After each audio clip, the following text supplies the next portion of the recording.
Ne faites rien par esprit de parti ou par vaine gloire, mais que l'humilité vous fasse regarder les autres comme étant au-dessus de vous-même. Philippiens 2:3.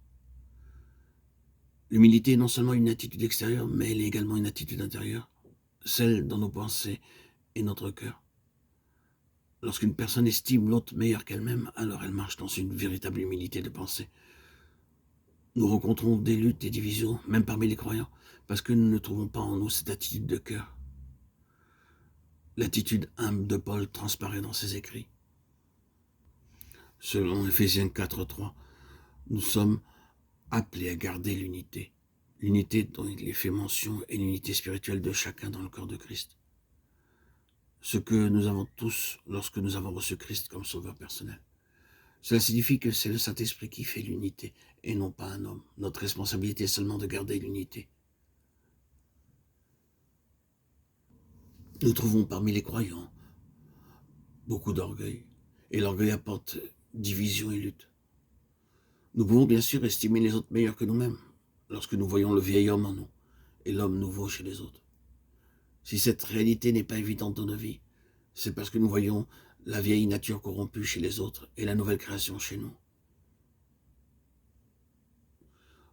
Bien-aimés, gardez l'unité. Il n'y a pas d'autre voie pour marcher dans une véritable humilité. Nous pouvons être sûrs que le Seigneur, à son heure, nous élèvera. Mais si nous mettons de la prétention dans notre marche spirituelle, nous apporterons de la ruine, non seulement pour nous-mêmes, mais dans tout le corps de Christ. Marchez également dans la douceur. La douceur ne peut pas être définie comme de la faiblesse. Une personne faible s'offense rapidement, une personne douce est lente à s'offenser. Lorsqu'un possède un caractère spirituel fort, il peut se contrôler.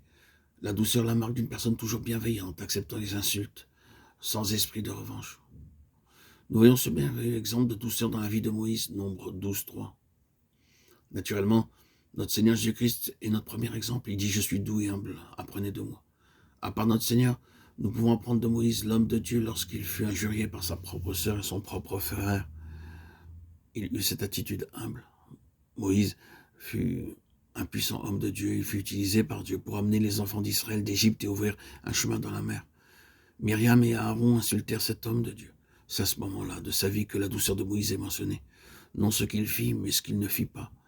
Moïse était un homme contrôlé. Dieu se tint du côté de Moïse. La conclusion de cela, Myriam fut atteinte de lèpre. Moïse n'avait pas un esprit de revanche, de ressentiment ou d'injure. Il créa à Dieu pour que la miséricorde soit faite envers sa sœur. Combien nous avons à prendre cette douceur dans nos vies. C'est seulement quand les croyants ont une attitude humble tournée les uns vers les autres qu'ils peuvent garder l'unité de l'esprit.